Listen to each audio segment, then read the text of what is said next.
Hello, my friends. It's Deb Marshall here today. I'm coming to you today from my office, which is something I don't do very often, video in my office, simply because I am re-energized by being outside and being in the great outdoors. So I like to do my videos in the outdoors. It's raining today, and it's in the evening now.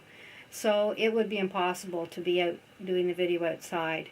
So that takes me out of my comfort zone and brings me into my office. And comfort zones and being relaxed is a little bit about what I want to talk about today. I want to talk about de-stressing, how important it is to pay attention to our stress levels, to de-stress. For me, that's being outdoors, enjoying nature.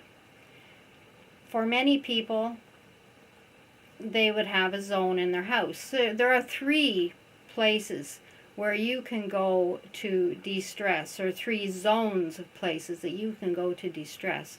One of them being outdoors, your favorite spots. Another would be a favorite corner in your house. A place where you can shut the door, you can keep the dogs out, you can keep the noise down. There might be pretty things around that you're interested in seeing.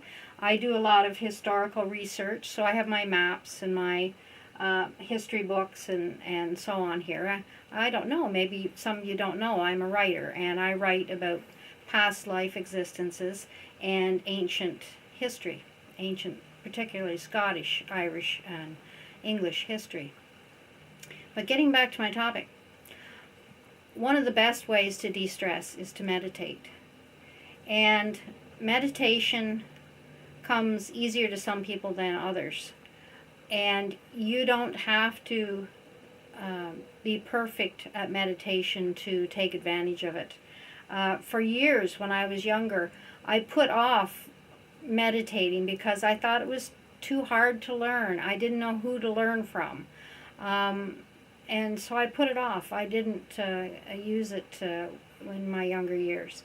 Now I have realized that it doesn't matter who you learn from or what you learn if you just use some basics and basically keep that voice in your head quiet for a little while and put yourself in a zone of relaxation.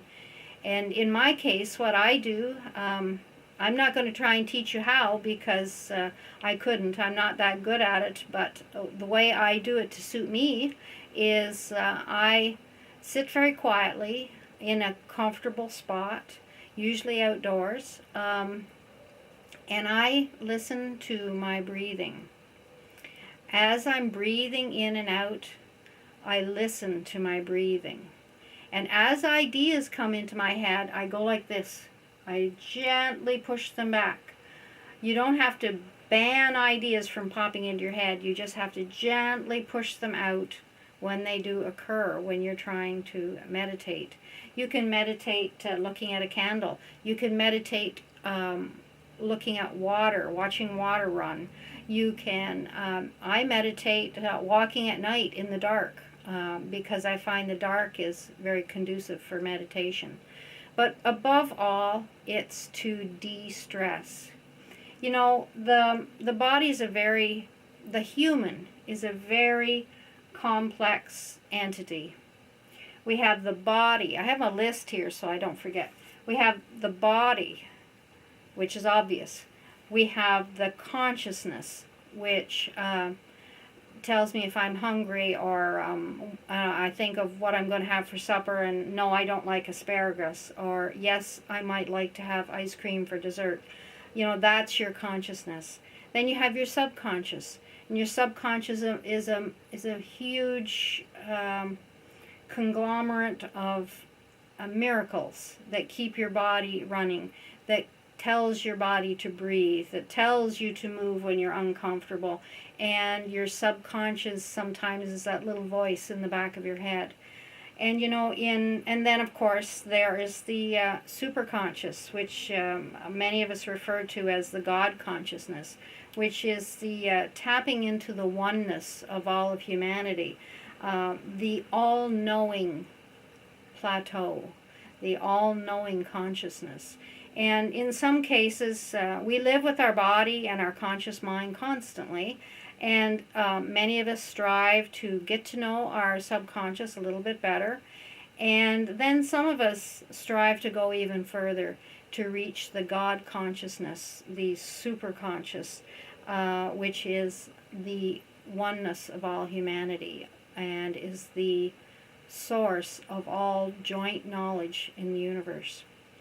And once again, I believe that that can be reached by meditation. So, as I said, I can't teach you how to meditate, but I want to point out to you that it is very important to get into habit of meditating every day, even if it's for 10 minutes. Even if you just sit quietly for 10 minutes and just concentrate, relax, and concentrate on your breathing, and just hear it come in and hear it go out, and hear it come in and hear it go out. And every little yucky voice in your brain that starts to talk, you just gently say, I'm not going to listen right now, and push it away gently and go back to listening to your breathing. That's very, very, very, very rudimental, basic meditation, and I'm sorry I'm not perfect at explaining that, but I do know that it is very, very important, and I hope that you will consider. Many of our people in our own group write about meditation, so look at other people's blogs as well, and many, many, many books on meditation. And don't think that it's so serious and so life-pressing that you have to worry about it. Just relax for 10 minutes a day and think about your breathing. If you want to become much better at meditation, as I say, there's many books to read.